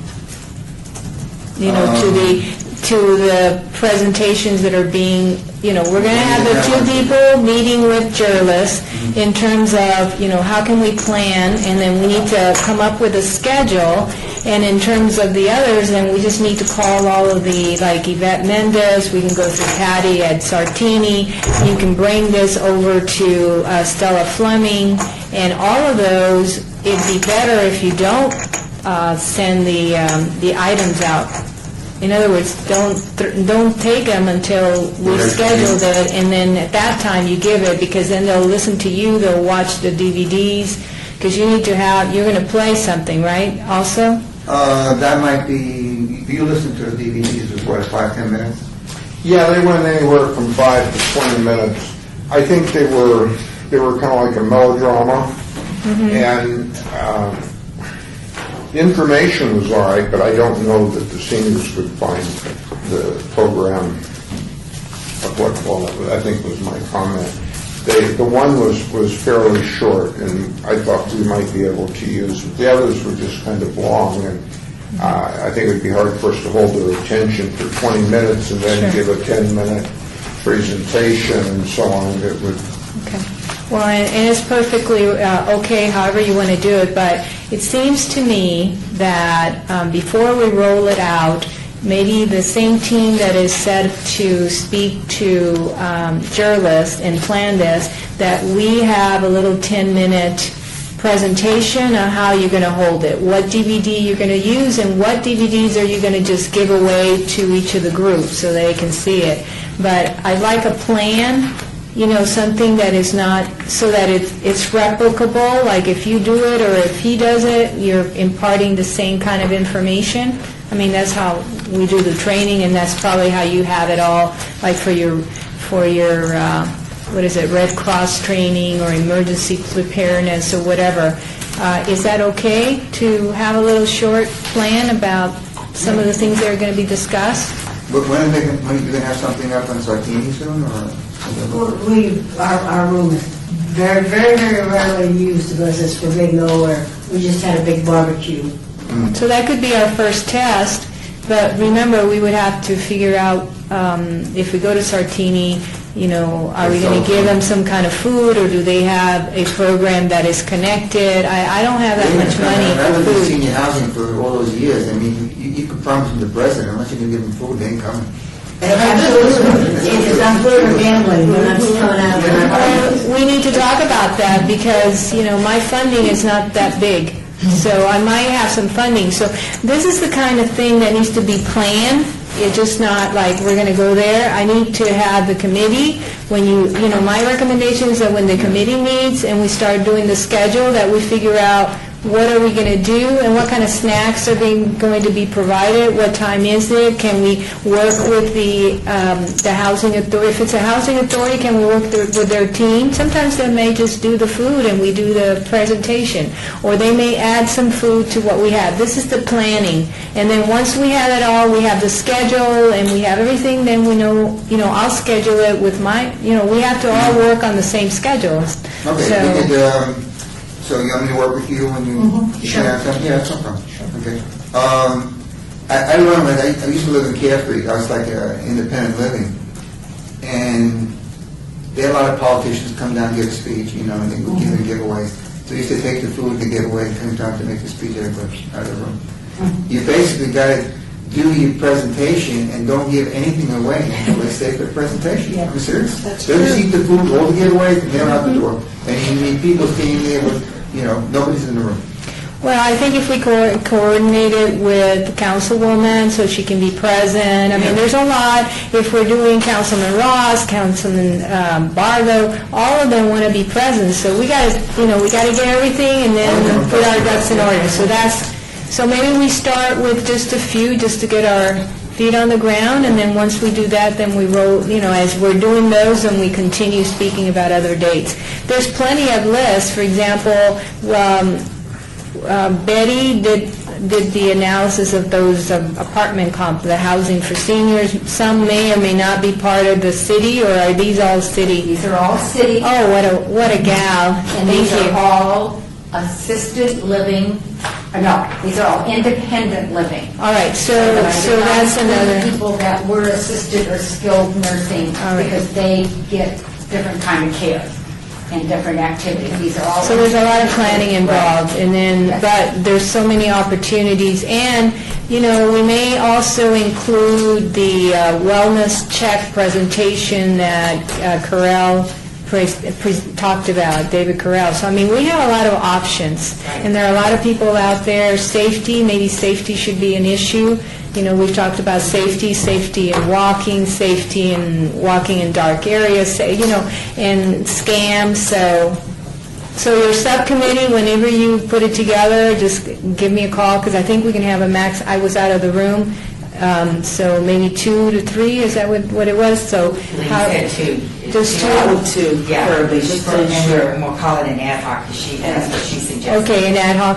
Okay, so let's start with the 2. I'll meet with you guys, and then we can plan, and then I'll help you however you need me. And then if Jervis is here in our meetings, and that would be fantastic as well, because she'll have a lot more, I don't have to then send emails to the centers. Jervis can just call, send one quick email, and then we get the rooms, and then we can check. So if we have all the team members there, then each one of us has to do our part, and I think that's great.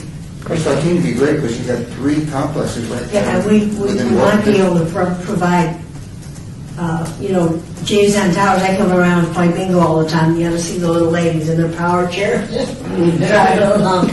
Okay, but I mean, remember that seniors don't like to leave their facility, so I think the reason we're doing this is because we want to take it to them. So Sartini's just Sartini, Jamestown, and the Stella Fleming, those are together. We can do a joint with Stella, if there's no bed bugs infestation in one of them.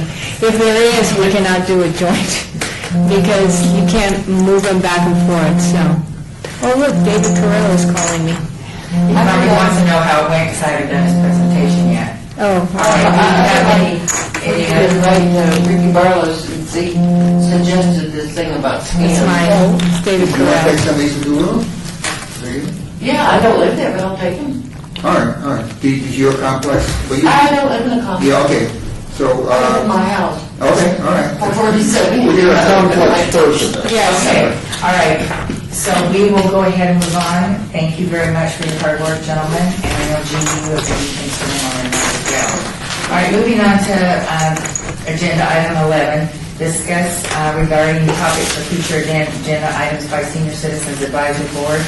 Comments made during this portion of the agenda by individual board members shall refer solely to proposals for future agenda items, and any discussion shall be limited to whether or not any such proposed items are within the preview of the board and/or whether such proposed items shall be placed on a future agenda. No discussion regarding the substance of any proposed topic shall occur, and no action shall be taken during the proposal. All right, with that said, my homework assignment was to meet with Mr. Carell, and we have got all of our packets in place. He is no longer going to go to all the meetings. He's going to work with you individually in your wards. So So when he chooses and decides that he's going to come and talk with us, he'll contact Maria or I for agenda. But basically, what he wants us to do is to go out into the, did you get one, Debbie? I passed it on, but I have the information. Oh, you got it, okay, all right. So when I met with David, as you know, he is very organized, very prepared, has worked with this board for a long time. I know that he wanted to talk to Mickey and Bob. Did he contact you because he wants to involve Councilman Ross and the two of you in his next upcoming? He did call you that? No. Okay, all right, because I know that he mentioned that. Yeah. Yes. Well, I was going to say, because I need to be part of this group, I need to know what's happening, because we should have a plan, and Corral should be part of that plan instead of calling directly to the board members, right? Because we are creating a plan for all of our presentations, so you want whatever David, we can come up and say, David, we're open right now, what dates do you have? And then we can contact. That should be our responsibility. Oh, because he said he was going to do it. No, you don't want him calling directly until we figure out, and that's my recommendation, because we want a complete plan, and we want that to be included as one of the options. And you know, your housing, your seniors at housing would probably, and all the other low-income properties would really be excited about learning about the wellness check. Don't you think? We already had this. Yeah. They already had it? And that was a report that, from Ricky Barlow's area. Yes, they've already done it. Well, only in Ricky Barlow's. Correct. Oh, okay. And then Betty's already talked to David, you're going to Los Ventanas? Yes. And so that's why he was contacting them, because he's working with all the individual council people. He's already set a lot of this stuff up. So they're doing it already because they had it set up, so that's in addition. So you keeping track of all the dates so that we, Madam Chair, could I interject? Betty Evans. No, no, and no. Okay, I am not keeping track of all the dates. I talked to David Carroll to find out what date he was going to be at Las Ventanas so that I could go and look at it from a forum standpoint, what was going on, what was he doing. Oh, okay. So I haven't set up anything. But Yeah. he had set that up independently at Las Oh, Ventanas. definitely. Right, He's he not set gonna all do of it. them up independently. He did not contact us about it. well, I think if we are going to join and you are going to be reporting later on as your achievements of what has happened, we got to keep track of what's being done once you initiate something, you know? So if this is just collecting information now to see what it sounds like, and if we can bring him in someplace else, and you want to go visit, you know, the Ventanas, that's one thing, but still, you want to, after all the work that you're doing, you want to be able to do a presentation at some point that says, hey, this is what we did, this is how we listened to you, council members, and this is what your representatives, what we did at your ward, and this is what, you know, this is the kind of thing that could really highlight your efforts, you know, so I just want you to keep that in mind when we do any kind of presentation or project, food collection. It's meaningful, and you're doing it, and this is wonderful. So we want to keep track of it, that's all, so that you can then include it in your final report. Because, you know, a year from now, when you do your final report, that's what I would recommend, you know, just having, this is what we did, this is what our team went out and talked about scams, and we talked about this one, and this one, and this is how many people saw it, and we were saving our seniors. Okay, so that's what I'm thinking about you, so that you have something to present. Okay, all right. And obviously with him setting up his own agenda. And That's not a including us- problem, yeah. Right, That's yeah. a different story. Right. So when he contacts Mickey and Bob, he'll talk to you about it, because he wants to make sure that wherever he's going in the wards, he's including us in the board. So like Betty said, see it. Instead of just looking at the materials, we want to see what the presentation is and what's going on. You said he already did Ricky's work? Mm-hmm. They didn't call me? Right, right. And when was that? You guys knew about it when now? When was it? What was that? One of you said about him doing the presentation. Mhm. Where was it at? One of you said something about it at Center. Well, he done it, the last time he done it at Centennial was like 2 years ago. Oh, no, this is new. No, this is all This new. is new. Oh, okay, then he has not done it then. No. Okay, so this is something new that he's proposing, that he's got out there. Okay. This is actually, excuse me, but this is actually something new within Medicare that's coming out, that all Medicare participants have, it's part of your Medicare program. The affordable health. The affordable health. And so it is a wellness visit, and it's explaining it to everyone so that they know how to talk with their doctor about the benefits that they get from the plan. So that's what this is. And it's all free. And it's all free. Free. They don't pay a copay, they didn't do anything on that. You mentioned purchase of lot. Well, and So those- Humana, we've already had, they Yeah. are working with our office, they put Yeah. out flyers and stuff. yeah. So Madam Chair? In this one that he's got here, it really does address what his presentation is all about. So reviewing your medical, family, social history, medications with your doctor. And this is at a special appointment. This is over and above you going in to get your blood pressure checked and so on. This is a specialized meeting with you and your doctor. So that's what he wants to make sure that all Medicare participants are aware of. And it's on here, the Medicare Maze, and it's October 16th. This is where he's got this schedule that we talked about earlier. And so if any of you want to attend, feel free, so you can kind of see where it's going and get a presentation and collect the information. Right, So we know what he does versus looking at a piece of paper. So, yes, go ahead, Maria. I was going to say that, I went blank, hold on. That's okay.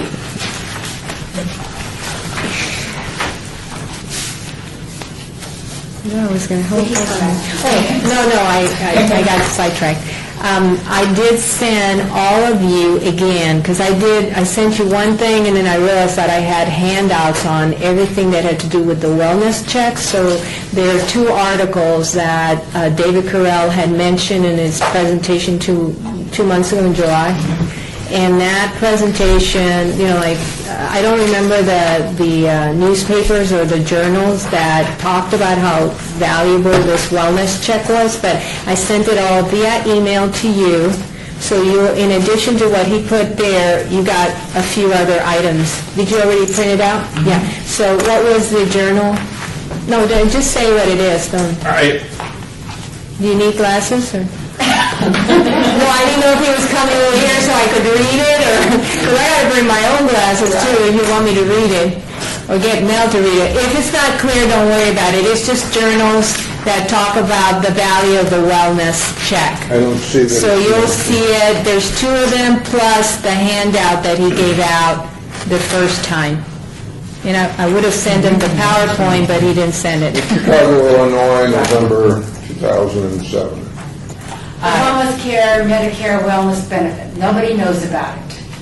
Demonstrators, including many senior citizens, protest against cuts in federal safety net programs, including Social Security, Medicare, and Medicaid on November 7, 2011.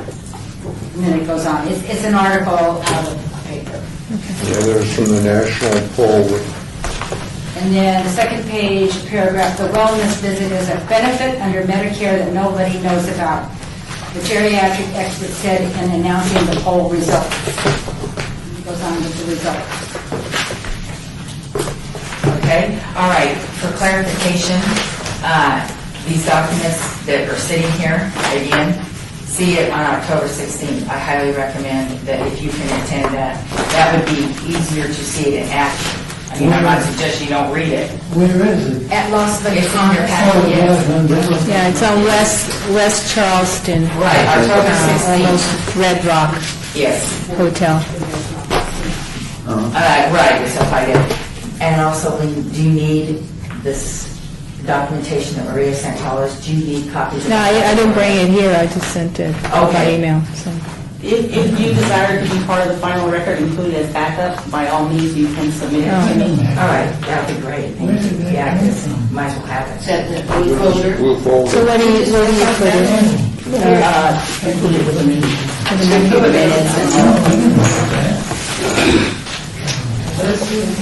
It's in there. It's on the back. You got one? I got one of those. on the back seat, on one of the wheels. Okay, all right, any other items of business? Yes, ma'am. Go ahead. Would you please explain what 11 means? Excuse my ignorance, but it's kind of confusing to me. I'm going to let the city clerk do this because Lee is new with us and she's been very diligently working on everything, and I know why you're asking the question. So this has to do with what I asked you earlier about turning the tape recorder off. And people want to know about what they can talk about and what they can't. Okay, thank you. You're welcome. If you notice on the agenda, item 3, if you have any comments, including anyone from the public, if they wanted to make comments under item 3, they need to make sure it is relative to any of the agenda items. Now, if you go down to, in this case, item 11, that particular item is for the board itself. Sometimes we've had other boards, members have asked about putting items on an agenda, or they wanted to talk about it at the meeting. It could not be discussed because it wasn't an agenda item. So now they allow that item on the agenda. Should one of you decide, you know what, I'd like to see an item on talking about, specifically security for senior citizens. It's not an agenda item, but then it will be a future item, and then maybe on the next agenda you can put it on. So that's specifically for the board members, if they want to add an item on the agenda at a future meeting. At a future meeting? Yes. Item, and they cannot, be discussed in detail. You cannot vote upon it. It's just letting the board and staff know, I'm concerned about this issue. I want this item to be placed on the agenda. And then we will follow up accordingly. Number 12, that item is citizens' participation. That is for anyone, including the board or the public. They can speak on any item. It does not have to be an agenda item. However, they cannot take action on it. Sometimes you may see staff give a direction. For example, the person may have an issue, a senior citizen. They can't act upon it. They might say, you know what, I know Maria in the services, you can speak with her and she can assist you in getting you the right information. That's all they can do. Sometimes we've also had, addressing what you mentioned, was when someone wants to make a comment, whether it be the citizen or staff person or a board member, and they do not want it on the record, then they have to decide, if they make the comment, I cannot stop the meeting and then restart it so that comment will not be on the record. They have to decide, okay, if it's going to be on the record, I do not want it on the record, then they may not want to speak at the meeting.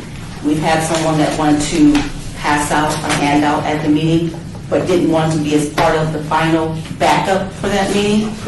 They had to decide either you want to submit it at the meeting or you won't submit it at all. Because if you decide to hand it in to the city clerk, it's going to be made part of the final backup, which is meeting when the item, that meeting is posted online, that backup is attached to that particular item when that person spoke.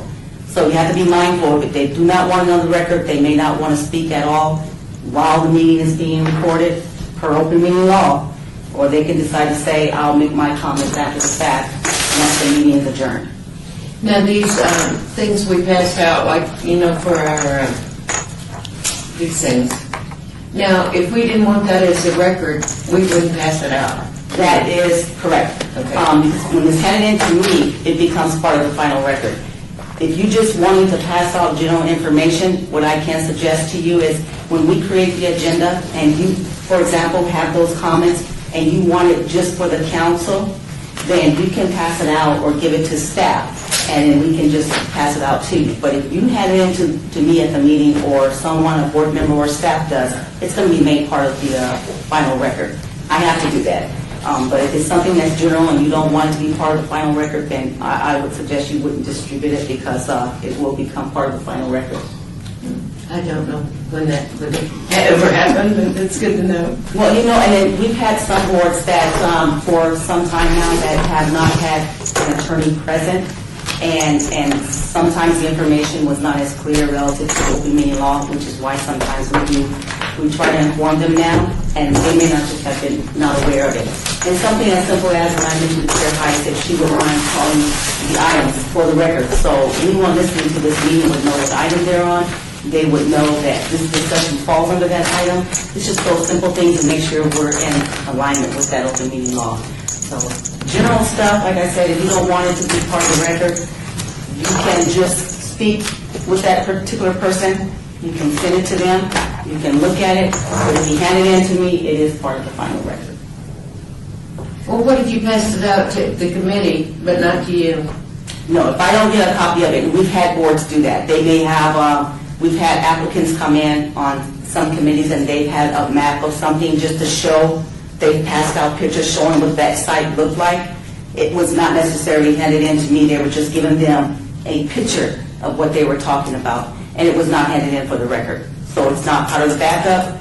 We even include in our minutes, when that happens, we'll say pictures were passed to the members but not submitted for the record. We've done that as well. Is that, anyone have questions, or is that? Did I understand you correctly, once the meeting is adjourned, it's no longer On the record? open? Yeah. So we can sit here and talk after the meeting, are we allowed to do that? I would suggest, you'll see sometimes what I would do, I will have to have you leave, because at that point, I will be concerned about a quorum. If all of you decide to stay, now we have a quorum. I see. So if you're leaving and you are off the premises, so to speak, I'm not aware of it, but keep in mind, if all of you decided we're going to gather, just like the council, if they decide they want to gather at an event, we're always mindful to tell them and to remind them. Be careful of the quorum, because they have to always be concerned about when they go to certain events, how many are there, because it's not necessarily saying that they're going to discuss something, that's an issue or an upcoming agenda item, but there's always that impression to the public, you've got 4 or 5 here, what are they talking about? So the assumption is they could be discussing something on the item. Thank you. You're welcome. And since we're going to do the ad hoc committee selection after we're done, can we do that here quickly so we know who's going to be doing it? It won't be part of the minutes, and Right. you can't do it. So now, if you're saying, what I suggested you do was to follow with me next Monday. Okay? I don't know if you guys already decided the 2 you wanted to be on that committee. We have to have, we may need to have a special meeting, because you'll have to nominate those people at a meeting and to form that ad hoc committee. So it's not like you can sit here and say, okay, now I'm gonna nominate Member Moore and Member Hinkin to be on the ad hoc committee. There is no ad hoc committee. So you need to have an agenda item where you are creating that ad hoc committee, and at that time, you are nominating 2 individuals, and you make that vote for those 2 members. Okay. Would that ad hoc committee only be appointed for one specific reason, or could they be ad hoc for several things? Several things. I'll give you an example. We have the Arts Commission. That is another board that we do the minutes for. They decided, they have individuals, sometimes members, that want to go out and look at artwork. Well, then they want to talk about it amongst themselves, which is understandable. Well, now you've got maybe 5 or 6 people of the committee talking about it, and, you know, what they decided to do, well, we had an attorney here, and they said, you know, what you want to do is form an ad hoc committee where you have a group of people that then goes out and view the art and come back and report to the committee on that art. So it could be any project that you want them to be a part of. It does not have to be one specific, you know, talking about donating canned goods. You may decide at a future meeting, this ad hoc committee is going to be working on this particular project, and they're going to be reporting to us. Now that item or that project is on the agenda, and those 2 members come and report, give that report on that project. So it can be various projects. That's interesting. Right. And since we're going to need to help her prior to our November 5th meeting, what do we do? As far as setting up a meeting, you guys can decide how soon you want to meet. What I will do is on Monday, I will give, and I'll CC you, Maria, on the available dates. If you're wanting to do it this month, Can I ask a question before we go any further? Are we saying that 2 of us cannot go to Gerald's office and offer to help her organize a food drive? No, we do no. not. What I was saying is I suggested, you know, maybe 2 members, because the concern when you guys were discussing it was that any one of you at any time could be going over to, I'm so sorry, Gerald's office. Now, what if, let's say, 6 of you ended up there at any given point, you've established a quorum. So- I understand. Right, so I'm saying you might want to just have 2 individuals where you coordinate to say, this ad hoc, these group of individuals are going to be going over, and they will deliver the goods. And we have to nominate those 2 people? Yes, you do, because you do not have an ad hoc committee at this time. So you have to put that item on the agenda, and you have to select those members, and then they vote upon that. Can a board member volunteer to go and work with Carolus to set this up? Sure. A board member, sure. So long as you don't get a quorum or more. That's the concern. That's the, May I recommend that we speak about it? I need to be back at a meeting in a moment, but let's talk about it. It's not a big deal. We just have one person Okay, we just want to start make sure. and start the Now, down. make sure she gets Right, and we need Yeah. those people to help you, Bob.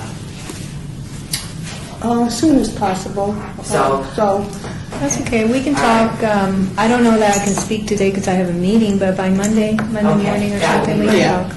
And then we can figure out, we can start with a volunteer, and then we can formalize at our next meeting. Okay. All right, does anybody have any other comments? Yes, I do. Yes, ma'am. For item 11, Yes. I would like to put on a future agenda a report for possible status on food drive. Thank you.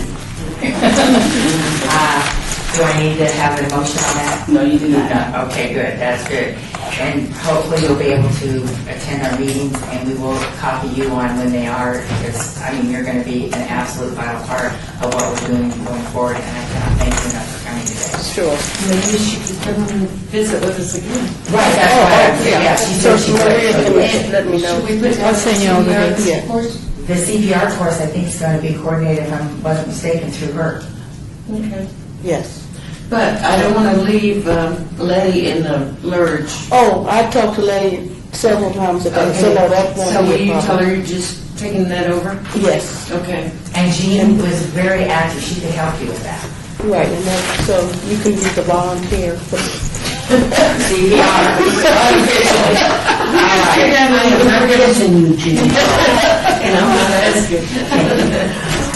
Lynn, I cannot thank you enough. This is the first time she's been here. And you have done You've done awesome yourself. Thank you very, very much. And know that is one of the things, we rotate, you'll see several deputies, so it may not be me next time. Right. But by all means, we're here to help you guys, and like I said, if you need additional meetings, we will definitely check the calendar and follow up with staff, and we'll get it going. Thank you. We really roped you in today. I want to make a motion for the meeting be adjourned.